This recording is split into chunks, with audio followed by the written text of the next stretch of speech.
অনুষ্ঠিত হয়েছে। এখানে অনেকেই আছে সে জানাজায় শরীক হয়েছিল।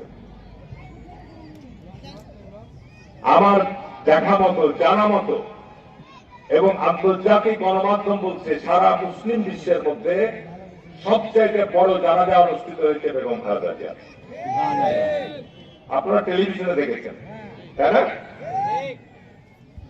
আমরা এর আগে বলতাম যে জিয়াউর রহমানের জানাজা অনুষ্ঠিত হয়েছে যাবৎকালের মধ্যে বাংলাদেশের সবচেয়ে বড়।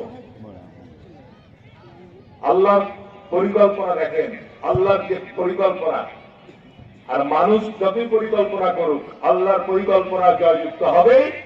মানুষ যতই পরিকল্পনা করুক না কেন আল্লাহর পরিকল্পনার সাথে কি পারবে?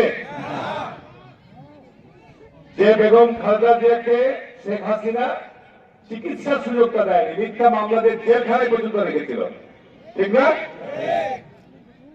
তাকে আল্লাহ তার বিদায়কালীন সময় তাকে কি মর্যাদা দিয়ে তাকে বিদায় করেছে, ঠিক না? বেশি বলছি। আর তার পুত্র তারেক রহমানকে 18 বছর নির্বাচনে ছিল